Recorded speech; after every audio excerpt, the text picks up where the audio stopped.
بسم اللہ الرحمن الرحیم الحمدللہ والصلاۃ والسلام علی رسول اللہ۔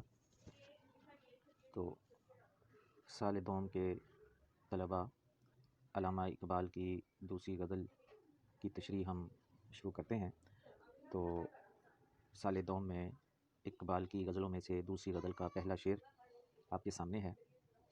نہ تخت و تاج میں نئے لشکر و سپاہ میں ہے، جو بات مرد قلندر کی بارگاہ میں ہے۔ نہ تخت و تاج میں، تخت و تاج بادشاہت کی علامت ہے، حکومت کی علامت ہے۔ نئے جو ہے نا فارسی میں نا کو کہتے ہیں۔ لشکر و سپاہ میں، لشکر و سپاہ، لشکر فوج، سپاہ سپاہی فوج۔ لشکر و سپاہ جو فوج کی علامت ہیں، سپاہی کی علامت ہیں، اور لشکر و سپاہ سے مراد طاقت، قوت، اختیار۔ جو بات مرد قلندر کی بارگاہ میں ہے۔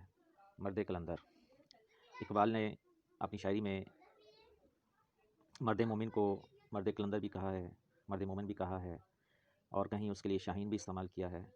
تو مرد قلندر سے مراد یہ ہے کہ جسے آپ کہہ لیں فقیر، فقر اختیار کرنے والا، اللہ کا ولی۔ اس سے مراد کیا لی جائے گی؟ مرد مومن اللہ کا ولی، بارگاہ میں ہے، بارگاہ در، چوکٹ۔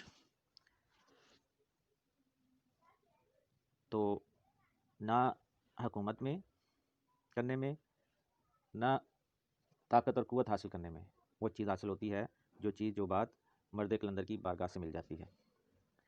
تو دو طرح سے اس کا جو معنی ہے، مفہوم ہے، ہمارے سامنے آئے گا کہ انسان کو جو بات ہے نا، اس کے کئی معنی بنیں گے۔ ایک معنی یہ بنتا ہے جی قلبی سکون، روحانی سکون، کامیابی حقیقی۔ تو وہ انسان کو نہ ہی حکومت کرنے سے قلبی اور روحانی سکون مل سکتا ہے، اور نہ ہی طاقت اور قوت حاصل کرنے سے وہ روحانی سکون، قلبی سکون، روحانی درجات مل سکتے ہیں۔ تو وہ چیز، روحانی درجات، قلبی سکون، ذہنی سکون کہاں ملے گی؟ مرد قلندر کی بارگاہ میں، مرد قلندر کی قربت میں۔ جو اللہ کا ولی ہے، جو فقیر حقیقی اور درویش حقیقی ہے، اس کے پاس یہ سب چیزیں ملیں گی۔ تو یہ ایک مطلب ہو گیا کہ بھئی جو قلبی روحانی سکون، معرفت ہمیں ملتی ہے مرد قلندر کی بارگاہ میں، وہ تخت و تاج میں اور لشکر سپاہ میں نہیں مل سکتی، یعنی حکومت اور طاقت سے نہیں مل سکتی۔ وہ چیز ہمیں صرف مرد قلندر کی بارگاہ سے۔ کون سی چیز؟ یہی جو میں بتا رہا ہوں۔ اب دوسرا مفہوم ہم اس کا یہ لیتے ہیں کہ یہ تو ہو گیا نا روحانی سکون، قلبی سکون اگر لینا ہے تو مرد قلندر کی بارگاہ میں جانا پڑے گا۔ اور دوسرا معنی ہم یہ لیتے ہیں کہ بھئی نہ حقیقی انسان کو فائدہ تخت و تاج میں ہوتا ہے، نہ لشکر سپاہ میں ہوتا ہے، بلکہ حقیقی فائدہ مرد قلندر کی بارگاہ میں جا کر حاصل ہوتا ہے۔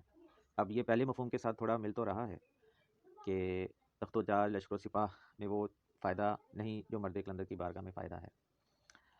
تو مراد یہ ہے کہ تخت و تاج والے، لشکر و سپاہ والے، جب تک ان کے پاس وہ اختیار ہے، حکومت ہے، جب تک وہ عہدہ ہے طاقت کا، تب تک تو ان کو اپنے اختیار کا، اپنے عہدے کا، اپنی حکومت کا فائدہ حاصل ہوتا ہے، جسمانی، ظاہری۔ لیکن جیسے ہی وہ تاج و تخت سے، لشکر و سپاہ سے محروم ہوتے ہیں تو ان کی حیثیت دوسرے لوگوں کے ہاں ختم ہو جاتی ہے۔ ان کا مقام و مرتبہ تب تک ہے جب تک ان کے پاس وہ اختیار ہے، وہ عہدہ ہے، ٹھیک ہے جی۔ لیکن جیسے ہی وہ اس سے محروم ہوتے ہیں تو ان کی ساری کہہ لیں کہ شخصیت کہہ لیں، حیثیت کہہ لیں، وہ صفر ہو جاتی ہے۔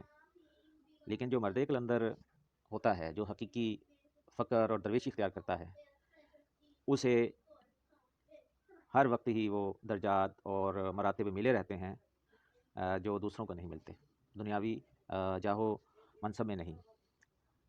تو مرد قلندر جسموں پر حکومت نہیں کرتے، یہ جب تک حکومت میں، طاقت میں ہیں تو یہ لوگوں کے جسموں پر حکومت کرتے ہیں۔ مرد قلندر حکومت کرتے ہیں دلوں پر، لوگوں کے دلوں پر۔